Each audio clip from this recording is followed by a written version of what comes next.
Hello! In today's video I would like to show a few tricks and tips about Bash. Bash is a scripting tool which helps you build nice scripts which can deal with different tasks and which can accelerate your workloads. I know you can do a bunch of stuff with Bash. Usually people are trying to script things with Bash, Perl, Python, various other scripting tools, maybe Lua or something like that. But I think Bash is super powerful and very well integrated into all different terminals. You can really quickly do like simple scripts, but also have very robust scripts that can deal with different tasks and accelerate different things. One of my favorite use cases is when you want to script something locally or run some task locally, but also you would like to run that on a CI, and then you build a script which you use locally, but also exactly the same script is run under the CI. This is like a specific use case, but yeah, there are others as well. But that one is really convenient, and I think that's where Bash really shines. Anyway, let's get started. I prepared a few interesting things. So first, I'm going to talk about Shellcheck. Then what are the modes you should run a script in, and which helps you detect different kinds of errors and stuff like that. Then the how to take an environment variable, or like what's a good setup to deal with environment variables coming from your environment. Then the scriptdir stuff, which is I think must have almost in any Bash script. Then the use of case and combined with a shell with script parameters. Then associative arrays, colors, then also arrays in general. How to I would like to showcase a really specific use case, which is I think very useful in almost every Bash script. And then a few, let's say, reference pages that can be used in day-to-day. Anyway, Shellcheck is the first thing. So this is kind of a tool to verify all of your shell scripts. So let me just switch to the terminal, and let's call this mkdir test bash. Let's go here, and let's make test.sh.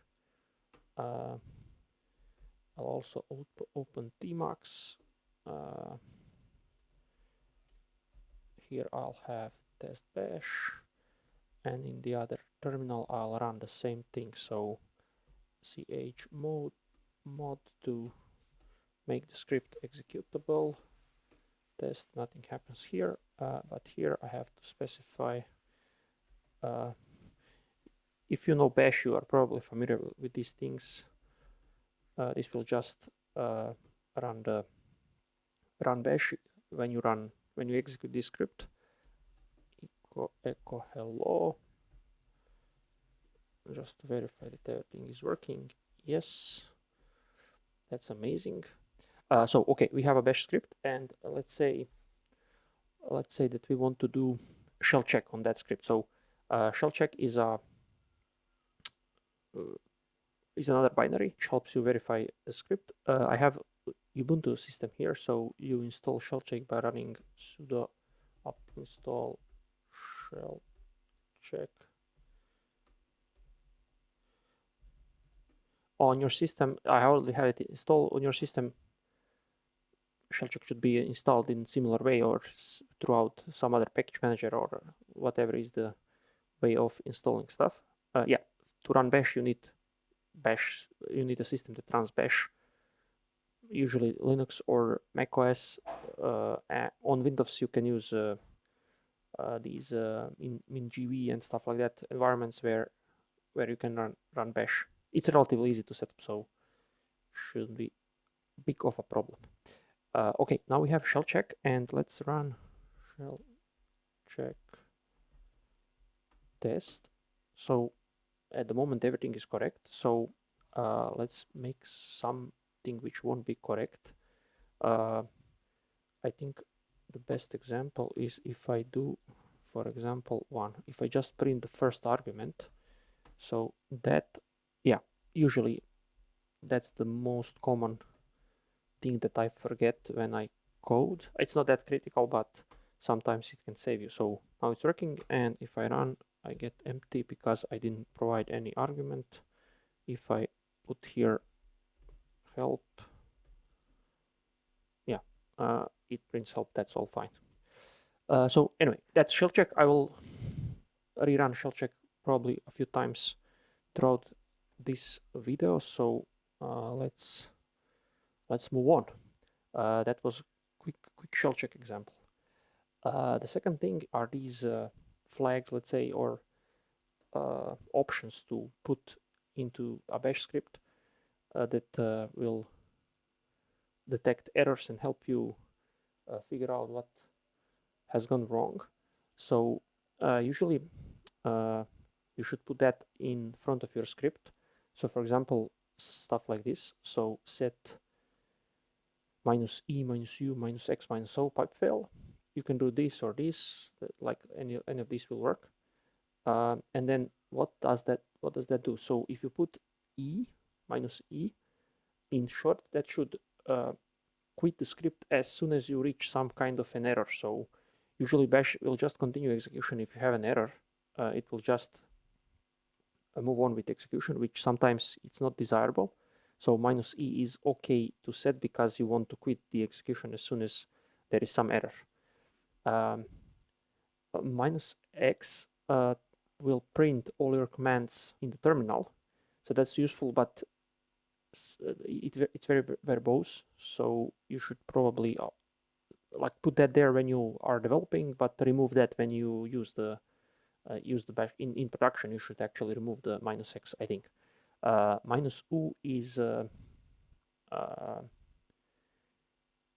is preventing you from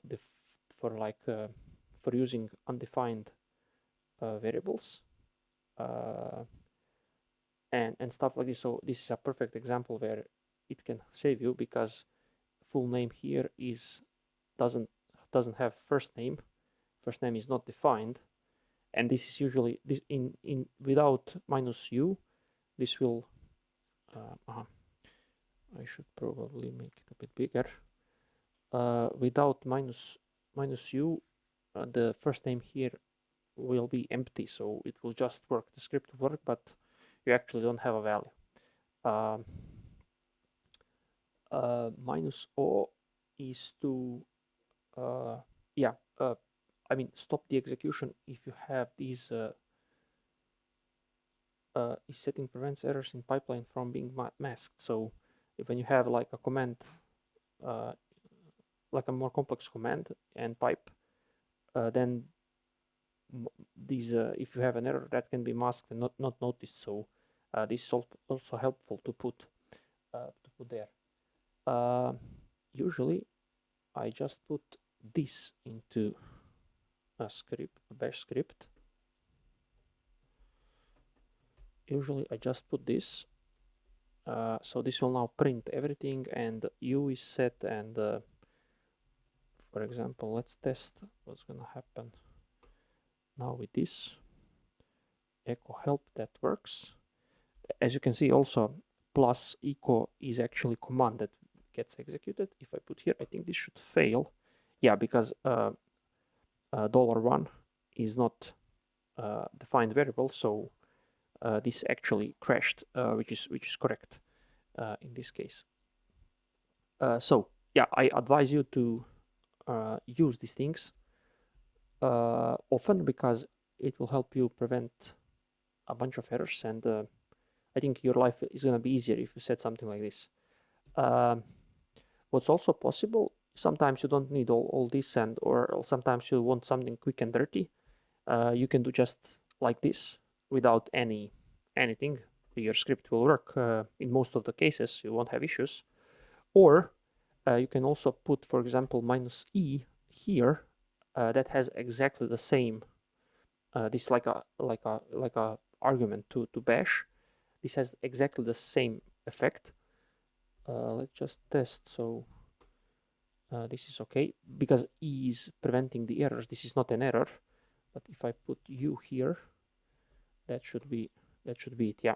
So that has exactly the same effect.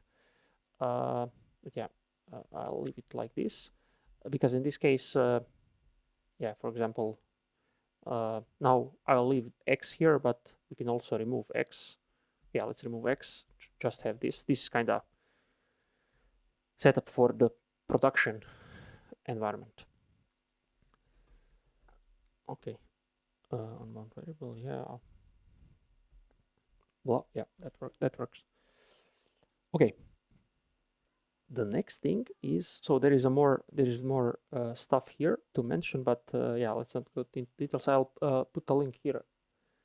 I'll put a link to this in the video description, so you can check your own. There is more stuff, but let's say these are the most used modes or options for Bash.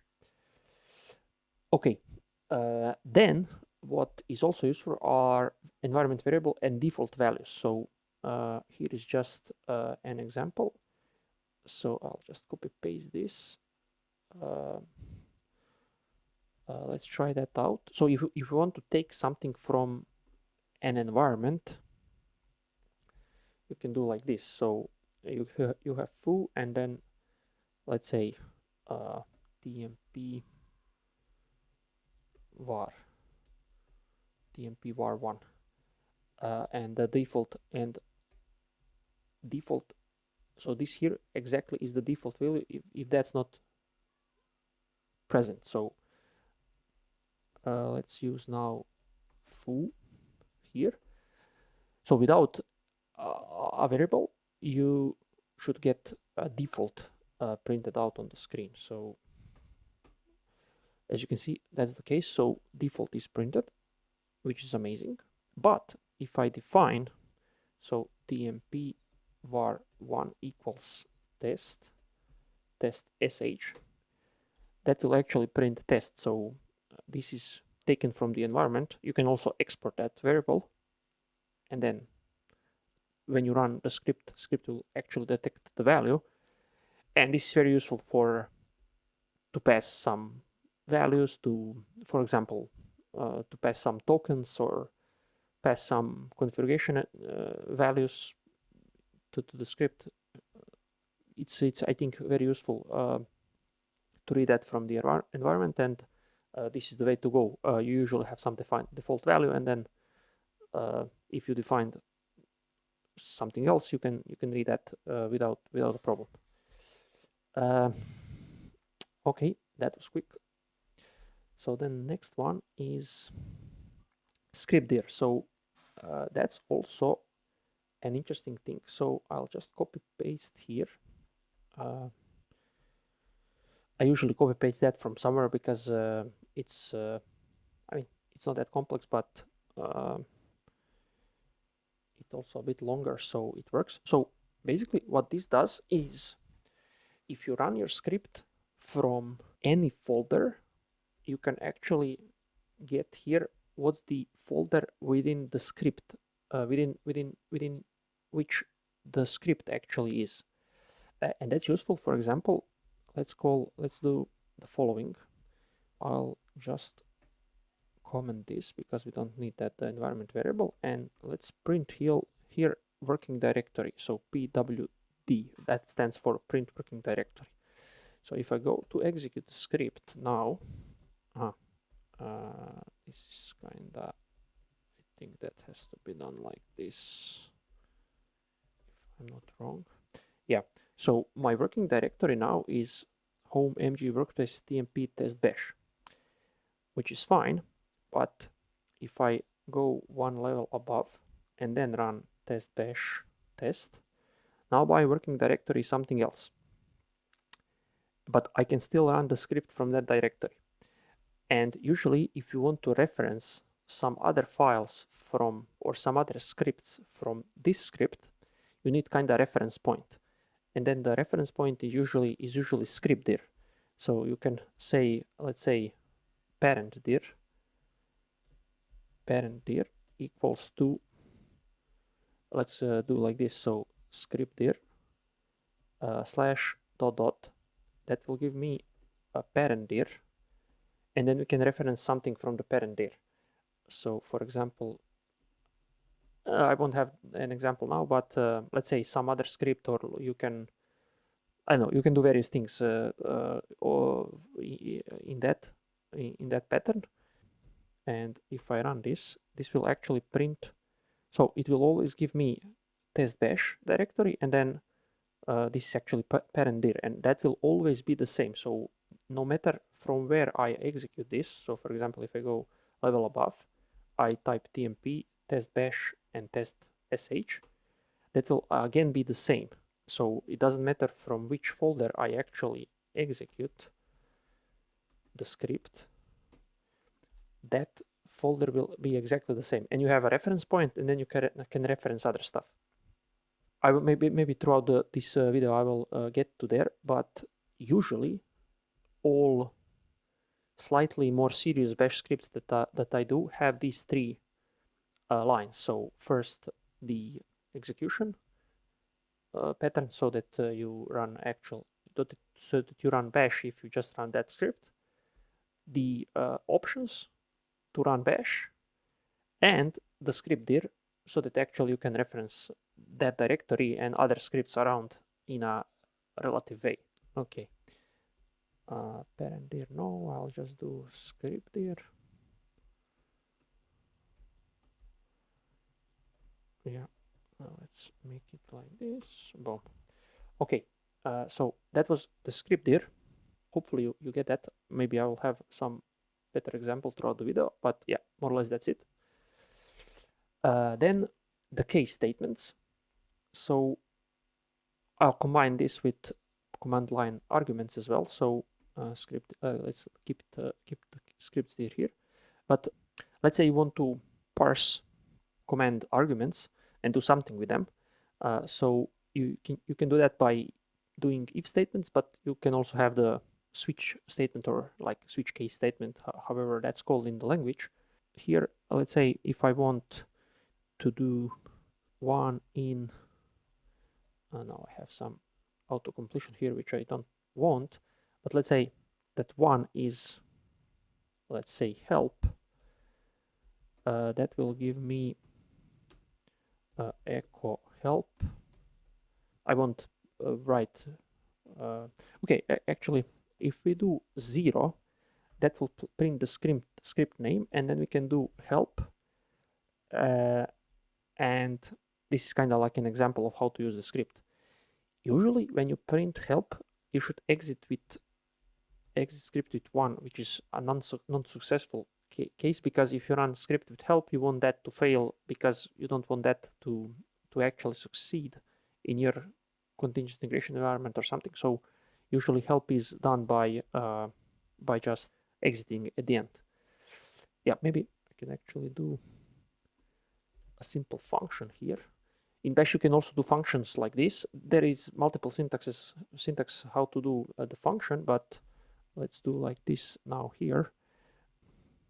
$0 minus minus help is an optional, and then exit 1. So we can do just here help, and that case is done by that case is just finished by with these two characters. And for everything else, we can do also help at the moment, or just echo unknown for now. And then you finish that statement by just put case, but print case, but in reverse order. So AESIC. And if we just now run that unbound variable 1, now we have the problem, because we don't want that to fail. 1 is not present. We probably want to remove E from here just to make the progress. Oh, no, sorry. U is the problem. So unknown, we actually don't have something, but if we put here help, then we have help. Okay, what's good, we can actually put here help for everything else and then have something, let's say,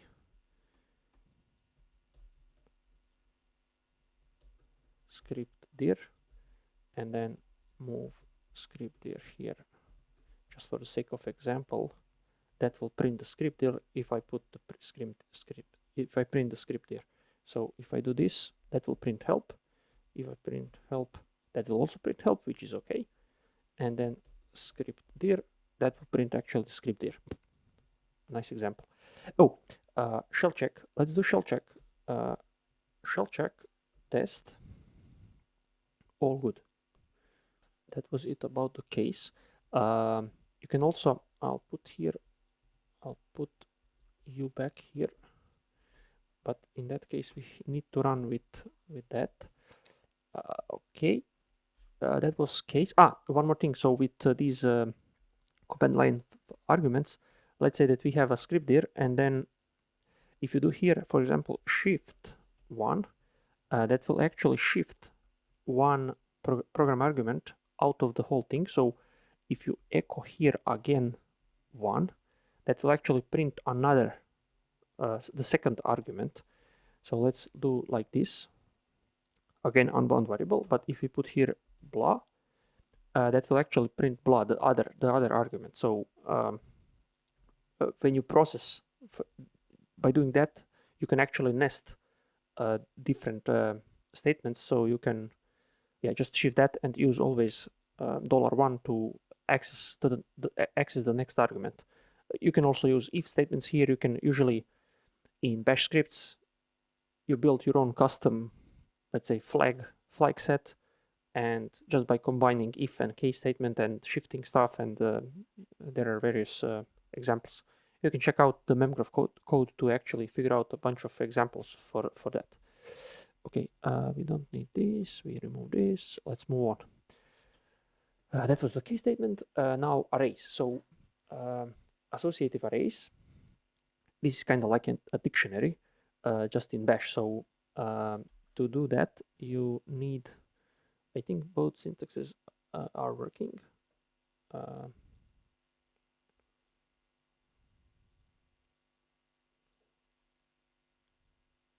I think both are working. Not sure what's the difference, but I usually do this declare minus capital A and then name.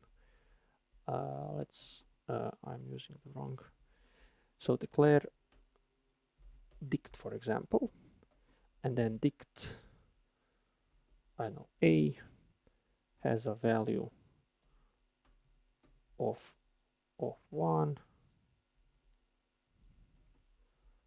dict B has a value of 2. So to actually reference a dict value, let's put here dict, and then just, let's say, echo, and then dict, and for this you need these curly braces, dict, and then the value is A. I think that should work, and here we need this. Let's try to print that. Yep, we got for A, we got 1, which is correct. So basically, yeah, if you need to pick some value or something, that can actually give you. Let's do a funny example. If we do here, let's say 1, instead of 1, we put here help. Will this call? If we do this, this should actually call help, I guess. Yes, so as you can see, this is super powerful, because instead of I have a dict under this dict, under key A, I put help, which is just a string. I can also do this, and should be the same. So I just have help, but help is actually a function. And then when I evaluate that object, there is actually So that this is evaluated to help, and then when it's evaluated, it actually calls function help, because it's not just printed out. That was interesting, but let's remove. We don't need this. We need only one here, and we put echo here, and that should be test. Dig this one.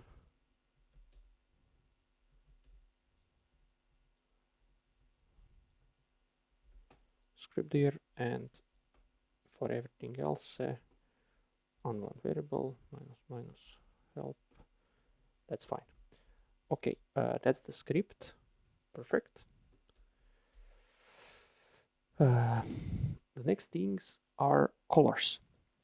For colors, I have a helper, so I'll just use this just to explain.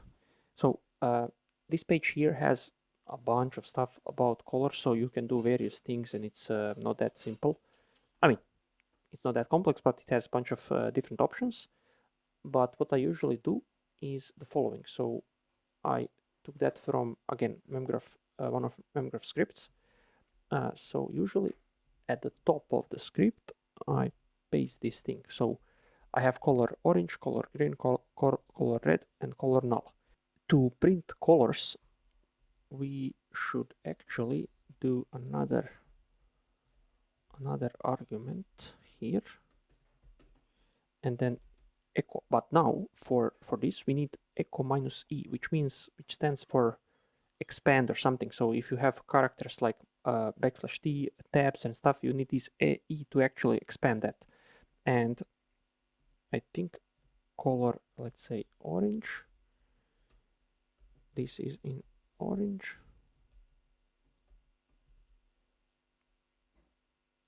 Yeah, okay, now my terminal, my editor is also smart, so this will print in orange.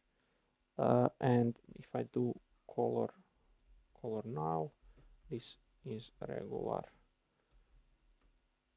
text. Okay, I think this will print stuff in colors. Yep. So as you can see, this is printing text in orange, while this is printed in regular text. So we can also green, also do green. Yeah, now this is green instead of orange. This is useful when you want to emphasize something or highlight something and stuff like that. Could be very convenient and could be actually very nice. So it's much more compelling to work with scripts that have that shiny little detail. It's much more user friendly in my view. Yeah, okay, these are the colors. And what's also useful are these, let's say, arrays and how to use them. For that, I'll actually copy this example just to avoid no, I'll actually just make some examples. So let's do the following. I'll just type in everything and then I'll try to explain. So array 1 is, let's say the values are, let's say, cars. Let's say let's put characters there. So we have, I don't know, A, B, C as values. Array numbers, that can be, I don't know, 1, 2, 3. Okay, and now let's expand that example. So arrays.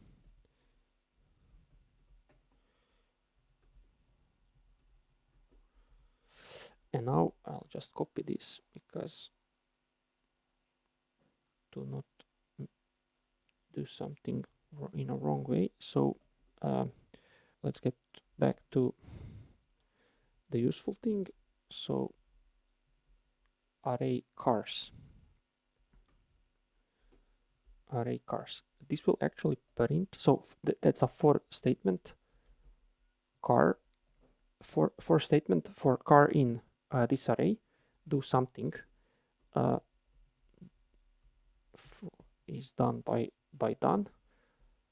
So anyway, echo car. That will actually print. That will actually print ABC. But if we do, let's say, another array, and now num in array nums, and now put print like a car, or and then also num, and finish that, that will actually print car and num. And if you print that, that's kind of Cartesian product or all combinations of these two arrays. And that's useful when you want to run a script with different arguments and then just reiterate over something. This is especially useful when you run some kind of a test or testing with different values. You can like list all these values in the script and then just run all of them. What is extra convenient, you can do that by arguments, but arguments are like you have to type every single argument, all arguments explicitly, and you need some kind of documentation for that. With this approach, you can actually hard code the options into the script and then run them. And usually you want to run with all different combinations, some test or something, and you need all of them. But let's say you are developing something and something doesn't work and you want to run specific things. What's then extra convenient is, let's say you can just comment these two options, B and C, and leave just A. And for values A, you can test all other nums, let's say 1, 2, and 3. Since this is commented out, if I rerun the script, I'll just go A1 and 2, A3. By that pattern, let's say you can achieve like a bunch of things. So I use that pattern a lot in various places. So it can be done under CI, it can be run in different places. So I find that very useful. Very useful pattern. These were arrays and how to use them effectively. And then here, Bash has, this is a reference sheet, and there is a bunch of stuff available, a bunch of functions, a bunch of different things you can use from the Bash. So this is ss64.com is an interesting site where you can find a lot of different explanations and documentations for different things. For example, for all these utility tools you can find in Bash, or you can use, let's say, these Linux Fun pages. There is a bunch of stuff also available here too, which is documented. But yeah, originally I wanted to showcase one last thing. Let's say, let's put here piping. How you pipe things, because you can easily compose different commands to achieve something. I'll give here a very simple example. Let's say we want to ls directory, a root directory. I'll compose more things under that. Piping that listed all the files in my root directory. Let's say we want to sort them. There is a script that does sorting as well. Sort, if you just call sort here, you'll get sorted list of these names. Let's say we want to, instead of lowercase letters, you want all of them to be caps. In that case, you can do, let's say, tr, which stands for translate, and that's a utility tool. Let's maybe mon tr. Tr is translate or delete characters, and then you have tr option set1, set2, and what it actually does. So let's go back below. There are options. So for example, set, so all lowercase letters. Set1, set2 is all uppercase letters. So if we just put here lower, what that will do, yeah, missing operand after lower. We need also upper here. I think what that will do, yeah, this will actually capitalize all the names. And yeah, as you can see, you can compose arbitrary number of these things, and yeah, it's very convenient, and you can do like very powerful one-liners to do all sorts of combinations and transformations on the scripts, and you can on the values, and you can get a bunch of valuable stuff there that way. All right, that's I think it from that. Yeah, we covered all of that here. We covered a bunch of stuff here. If we zoom out a bit, so at the end we ended up with this.